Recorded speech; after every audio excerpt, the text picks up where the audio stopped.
The American Civil War has been a topic of great debate, a topic that grips readers, researchers, and writers since the very last shots of the war rang out. Often overlooked is how a single town and its experience in the war and how it was shaped, but also how it shaped the war. One such town in Chambersburg, Pennsylvania, the very lifeblood of the town in the 1860s was its railroad. It would also be the curse that would see 3 separate attacks from Confederate forces. Long before the attacks, in 1730, Benjamin Chambers, a man of Scotch-Irish descent, settled at the point where the Falling Spring Creek connected to the Connoquajig Creek. Chosen for its roughly 30-foot drop of height between the Falling Spring and the Connoquajig, causing rapids that thus power the source of the mills. The town would find itself at the crossroads of 2 routes. One would become Route 30, the other Route 11. This valuable location would lead the town to grow over the century and prove to be a strategic asset for military affairs in the 7 Years' War and in the Civil War. The first rails of Chambersburg stood as the Franklin Railroad, which ran from Chambersburg to Hagerstown. This north-south rail system united the 2 similar farming communities. Over time, the Cumberland Valley Railroad decided to make Chambersburg its most southern stop.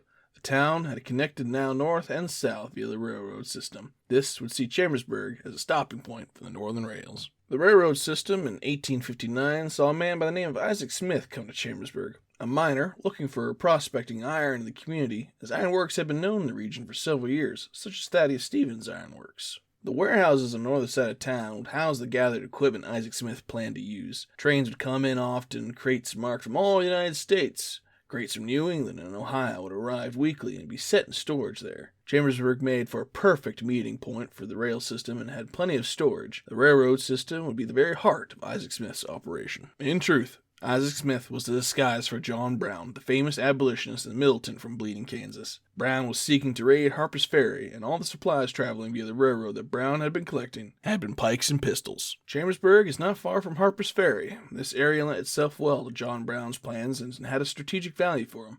Chambersburg would be home of a railroad system that supplied him with arms, and part of the underground railroad system that would supply him with those willing to use those arms. John Brown's raid would be a failure. Supplies carried from Chambersburg to the Kennedy Farm in Maryland would be seized by federal forces.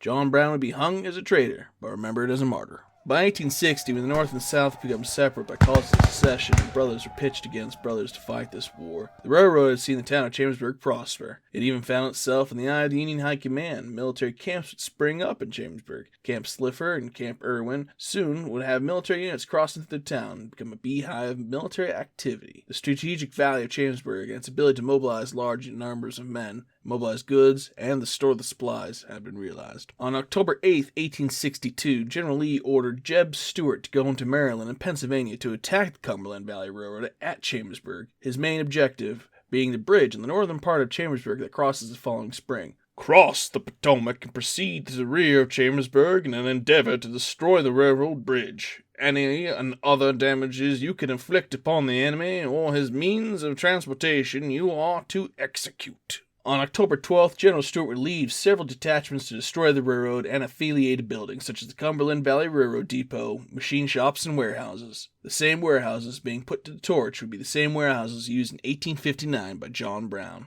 When news of the attacks arrived in the White House, Lincoln was furious and chastised General McClellan, general of the Union forces at the time. It would not be long before McClellan was replaced. The end of June 1863, during what we call the Gettysburg Campaign, General Lee's forces had crossed the border. Upon entering into Chambersburg, the main rail bridge of the town would fall victim to Confederates, as would 10 miles of railroad in both directions from it. The railroad and the warehouses, for the second time, would be put to the torch. Within days, the Union had sent its engineers to get the vital railroad lines rebuilt and get supplies flowing again. July 30th, 1864, Chambersburg would be attacked for its third and final time by the Confederates under James Early.